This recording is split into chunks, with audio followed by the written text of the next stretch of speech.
కాంగ్రెస్ మాజీ ఎంపీ జీవి హర్షకుమార్ వైసీపీలో చేరనున్నారా? వచ్చే ఎన్నికల్లో ఆయన కుమారుడు శ్రీరాజ్ వైసీపీ తరపున ఎంపీగా పోటీ చేస్తున్నారా? ఈ మేరకు జగన్ గ్రీన్ సిగ్నల్ ఇచ్చారా?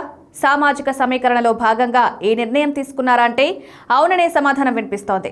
రాష్ట్రంలో 175 అసెంబ్లీ నియోజకవర్గాలతో పాటు 25 పార్లమెంటు స్థానాలపై దృష్టి పెట్టారు జగన్. 2029 ఎన్నికల్లో రాష్ట్రంలో అధికారంలోకి రావడమే కాదు 25 పార్లమెంటు స్థానాల్లో సైతం సత్తా చాటాలని భావిస్తున్నారు. అందుకే ప్రతి పార్లమెంటు స్థానాన్ని ప్రతిష్టాత్మకంగా తీసుకున్నారు. బలమైన అభ్యర్థులను బరిలో దించాలని చూస్తున్నారు. అందులో భాగంగా జగన్ దృష్టి జీవి హర్షకుమార్ కుటుంబంపై పడినట్లు తెలుస్తోంది. జీవి హర్షకుమార్ వైఎస్ రాజశేఖర రెడ్డి ప్రోత్సహించిన నేత. 2003లో రాజశేఖర రెడ్డి పాదయాత్ర చేసిన సమయంలో ఆయన దృష్టిలో పడ్డారు జీవి హర్షకుమార్.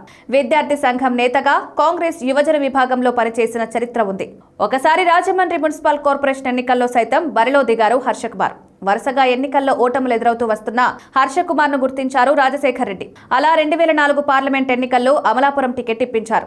ఆ ఎన్నికల్లో అద్భుత విజయాన్ని సొంతం చేసుకున్నారు హర్షకుమార్. 2009 ఎన్నికల్లో సైతం రెండోసారి ఎంపీ అభ్యర్థిగా పోటీ చేసి విజయం సాధించారు. 2014లో రాష్ట్ర విభజన సమయంలో కాంగ్రెస్ పార్టీ గడ్డు పరిస్థితులను ఎదుర్కొంది. ఆ సమయంలో కాంగ్రెస్ పార్టీలను ఉంటూ ఎంపీగా పోటీ చేసి ఓడిపోయారు. 19 ఎన్నికల్లో సైతం కాంగ్రెస్ లోనే కొనసాగారు. 24 ఎన్నికలకు ముందు ఆయన్ను టీడీపీలో చేర్పించేందుకు చంద్రబాబు ప్రయత్నించారు, కానీ ఆయన మాత్రం ఒప్పుకోలేదు. ప్రస్తుతం కాంగ్రెస్ పార్టీలో కొనసాగుతున్న జీవి హర్షకుమార్ త్వరలో వైసీపీలో చేరుతారని ప్రచారం నడుస్తోంది. ఏపీలో కూటమి అధికారంలోకి వచ్చి దాదాపు 18 నెలలవుతోంది. అయితే జగన్ పై వ్యతిరేకతతో వైసీపీని వెంటాడుతోంది టీడీపీ కూటమి.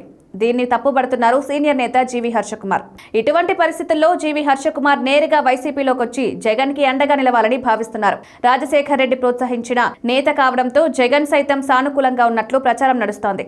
హర్షకుమార్ వైసీపీలో చేరితే ఆయన కుమారుడు స్వరాజ్ వచ్చే ఎన్నికల్లో రాజమండ్రి పార్లమెంటు స్థానం నుంచి పోటీ చేస్తారని ప్రచారం జరుగుతోంది. ఈ పరిణామాలు చూస్తుంటే త్వరలో జీవి హర్షకుమార్ కుటుంబంతో కలిసి వైసీపీలో చేరడం ఖాయమని తెలుస్తోంది. మరి ఈ ప్రచారం ఎంత వాస్తవం ఉందో చూడాలి.